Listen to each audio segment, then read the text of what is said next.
o'clock Gator Joe tour. I just got fired. You ready to see some gators, huh?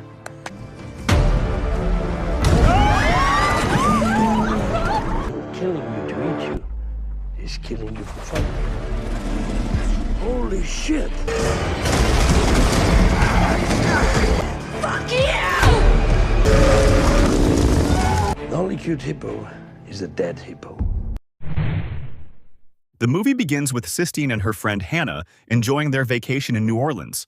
We're not here for a long time, we're here for a good time! While they are having drinks at a bar, Sistine steps outside to answer a call from her boss, who unexpectedly fires her despite approving her long-planned vacation. Once inside, Sistine says she's heading back to the hotel, but Hannah stops her to introduce Rodrigo, a local tour guide offering a discounted alligator tour for the next day. Sistine refuses, but Rodrigo says Hannah has already paid for both of them, assures her it will be fun, and tells them to meet him at 11 a.m. before leaving. Surprise! Sistine then tells Hannah that she has lost her job. Knowing how much it means to her, Hannah comforts her and encourages her to forget about work for the night. The two then spend the rest of the night drinking, dancing, and enjoying their vacation. The next morning, Rodrigo arrives at the hotel to pick up the tourists for the Gator Joe tour. Hey, 11 o'clock Gator Joe tour. As everyone boards the van, Sistine and Hannah introduce themselves to the group. They are joined by Sally, her son Mike, and her father Tim, along with Dion, whose last-minute flight delay has unexpectedly brought her onto the tour. Dion asks if there is any phone signal because she promised to send her son a picture of an alligator. Rodrigo tells her the signal is patchy on the water, but she can send it once they are back. Once everyone is settled, Dion introduces herself and asks the group to call her Dee. The group soon arrives at Gator Joe, where Rodrigo tells everyone they have 30 minutes before the boat leaves. As the group looks around, Sistine takes a few pictures of Hannah, while Sally wanders into another room and calls Mike over after spotting a massive skull. Mike mistakes it for a saber-toothed tiger, but the owner, Walker, explains that it belongs to a hippopotamus he hunted in Africa. He warns that hippos are highly aggressive animals responsible for over 500 human deaths every year. As Sistine and Hannah join them, Sally reads the display and asks why it says hippos were once in Louisiana. Walker explains they were considered as a replacement for cattle during a meat shortage. When Sistine says she always thought hippos looked cute, The only cute hippo is a dead hippo. Hannah asks to take a picture, and after joking that it costs $5, Walker lets her before walking away. The girls then ask Mike to take a photo of them together. Everyone soon boards the boat, with Dee arriving last. Before setting off, Rodrigo warns the group to keep their hands, feet, and cameras inside the boat because alligators are known to bite. He then reveals he has a special surprise and promises to show them the biggest alligator in the area, which he says measures around 12 feet long. Impressed by its size, the group sets off through the swamp as the boat glides across the water. Along the way, the tourists enjoy the scenery, spot several alligators and raccoons, and take plenty of pictures. When Dee asks about Big Ben, Rodrigo says they are already on the way as he guides the boat deeper into the swamp. After a while, Tim comments that Big Ben must live far away, but Rodrigo promises the trip will be worth it. Rodrigo soon stops the boat after reaching Big Ben's signal. He lures the alligator with marshmallows, explaining that alligators mistake them for eggs. The group waits eagerly, but nothing happens. He then switches to chicken, but Big Ben still fails to appear. Sistine asks how big the signal area is and suggests trying the corner. Rodrigo agrees and starts the boat.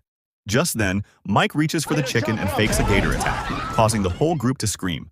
Once they realize it is only a prank, Sally quickly scolds him. As the boat moves farther into the swamp, Dee spots something in the distance and asks if it is Big Ben. The group soon realizes the giant alligator is lying dead on the riverbank. Tim wants to report it, but Dee insists on getting closer for a picture. Rodrigo refuses, warning that something dangerous could still be nearby. When Dee reminds him she paid extra for the tour, the group realizes Rodrigo has taken them into an off-limits area far beyond the regular route. Rodrigo assures everyone he will get them back safely and starts the boat. Moments later, something slams into the boat, violently rocking it before flipping it over. Everyone is thrown into the water. Sistine, Hannah, Sally, Mike, and Tim manage to climb onto the capsized boat, while Dee reaches a nearby tree. Rodrigo is nowhere in sight until Mike calls out for him. He finally reaches the group with a deep wound, and they pull him up. Suddenly, something attacks the boat again, leaving it lodged against a tree. Tim tells everyone to climb as high as they can, while Sally, who is a nurse, examines Rodrigo's wound. She warns it is deep and must be cauterized. Rodrigo points them to the floating flare box, and Sistine retrieves it so Tim can heat his knife and seal the wound. As everyone waits for rescue, Sally worries Rodrigo's wound could become infected. Tim tells her she has done everything she can and asks her to rest while he and Mike look after Rodrigo. They soon manage to pull in a floating supply box containing water, which Tim shares with the group. Hannah then asks what they will do if the animal comes back. Tim assures her they will be safe, as long as they stay out of the water. He then gives his knife to Sistine for protection and reveals that he is a retired firefighter. As they pass the time talking, Hannah is glad to see Sistine finally smile. But she soon breaks down, admitting she is struggling to pay her mother's medical bills, is about to lose their house, and feels like nothing in her life ever works out. Hannah cheers her up by joking that surviving a gator attack is something she can put on her resume, making Sistine laugh as she reminds her they will get through it together. Moments later, Mike notices bubbles rising in the water and warns Tim. Tim tells Sally and Mike to climb higher on the tree. In the chaos, Sally slips and falls into the water. She struggles as the group shouts for her to swim, and Sistine immediately jumps in and pulls her toward the boat. Just then, Hannah notices the massive animal charging towards Sistine and warns her, but it crashes into the tree Hannah is on, knocking her into the water. Sistine tells Hannah to swim toward them, but Hannah panics, screaming that something is beneath her.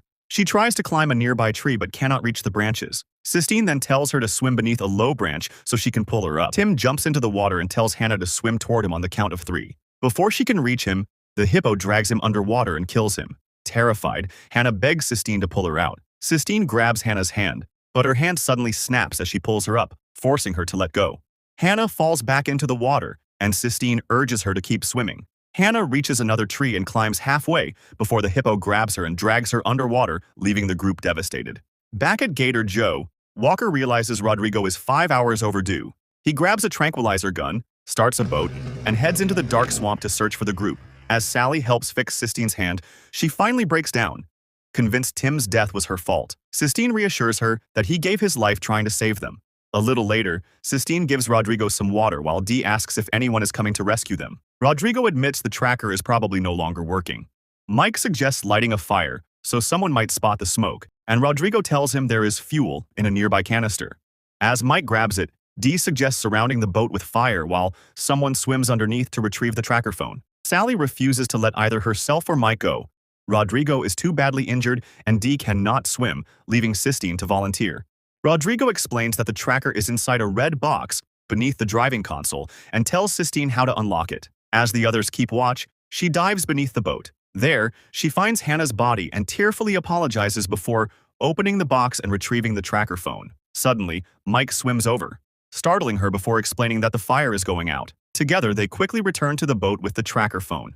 Rodrigo says the tracker probably shut down after being underwater. He dries the phone, reboots it, and the GPS finally comes back online. At the same time, Walker picks up the signal and heads toward their location. Moments later, the sound of a boat engine echoes through the swamp, giving the group a glimmer of hope. But when it suddenly goes silent, their relief quickly turns to worry. Seconds later, Walker's boat slowly emerges from the swamp. Rodrigo admits they thought something had happened to him. Walker explains that he ran out of fuel and asks if they still have the spare fuel can. Mike tells him they used it to keep a hippo away. Shocked, Walker can hardly believe it until Rodrigo reveals the hippo has already killed 2 tourists. With no time to waste, Walker asks Mike to help row as everyone climbs aboard. Dee blames Rodrigo for everything, but Mike fires back that she is the reason they went off course. A scuffle breaks out, sending Mike into the water, where the hippo suddenly drags him under as Sally screams for her son. Walker then changes the plan and says it is safer to stay in the tree. Sistine asks if they can tranquilize the hippo, but Walker says his 3 darts are not enough. She offers to help, but he tells her to stay with the others. Sistine urges Sally to climb up, but she is too shaken to move. Rodrigo asks what they should use as bait. Sistine notes that hippos are vegetarians, but Walker explains they are highly territorial and will attack anything that enters their space. Suddenly, Sally slips into the water and wanders into the swamp, quietly muttering to herself. Sistine calls her back, but Sally never responds. Walker warns they will lose her in the mist as she slowly disappears from sight. Just then, the hippo attacks, grabbing Walker's leg as Rodrigo fires a tranquilizer dart. Injured, Walker is dragged underwater before resurfacing and reaching the riverbank. He tells Rodrigo to load another dart, but there is no response. Dee says Rodrigo is dead. When Walker asks about Sally, Dee says she is probably dead too. Walker says the tranquilizer has slowed the hippo, making this their chance. He asks Sistine and Dee to distract it by splashing the water while he heads for the boat. Dee refuses, but Sistine asks if she wants to see her children again. Dee says they were only her stepchildren, though she raised them as her own until her ex-husband divorced her and took them away. Sistine tells her not to give up if she still loves them. Finally convinced, Dee joins her in splashing the water as Walker slips toward the boat. Before he reaches it, the hippo charges straight at him, forcing him back to the riverbank where he lights a flare. Seizing the moment, Sistine dives into the water and reaches the boat. With the hippo gone, they climb in. Sistine finds Hannah's bag, thanks her, and shares the snacks before rowing further. Walker picks up a water hyacinth, explaining it was gifted from Japan to Louisiana and became invasive, clogging waterways. He adds that during a meat shortage, Roosevelt promoted hippos as a food source, since they also eat hyacinth. Dee calls it nonsense, but Walker challenges her to offer a better explanation. Dee snaps that he has taken them into the hippo's feeding grounds and says there is more than one. She calls him the worst tour operator. Walker says he will guide them east when the sun rises, since he cannot see in the dark. Sistine uses the camera to scan the night and spots something in the distance, asking if it is man-made. They decide to row toward it. Sistine asks what the place is, and Walker says it may be an old alligator skinning site.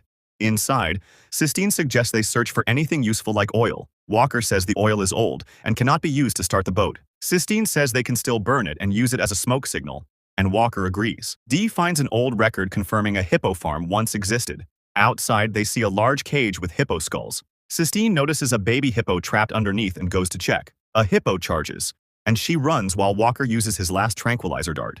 Inside, Sistine and Dee search for oil. Dee finds a hatch leading outside, but Sistine tells her to wait and that she will come after. Sistine calls Walker with the oil. Walker asks Dee to come with him and tells Sistine to light the fire since she is faster. Walker goes outside and the hippo is waiting. As it closes in, Dee shuts the door, leaving Walker outside. The hippo kills him. Sistine is shocked, while Dee says she did it because she wants to see her children again. The hippo slams against the door. Sistine and Dee split up to confuse it and draw it away. Sistine tells Dee to head for the hatch, saying she will follow. Dee jumps down but lands badly and injures her leg, unable to move. Sistine sets the place on fire as she enters the hatch and finds Dee still inside. She carries her out. Sistine suggests they stay and wait for rescue, saying the fire will bring attention. Dee refuses and leaves alone to find help, but before she can escape the swamp, a hippo catches her and kills her. The hippo moves towards Sistine as she quickly turns her focus to the trapped baby. She cuts through the branches and frees it, and the baby returns to its mother. As the fire spreads and the farm burns, helicopter sounds approach overhead. Sistine climbs the cage and signals for help as rescue finally arrives.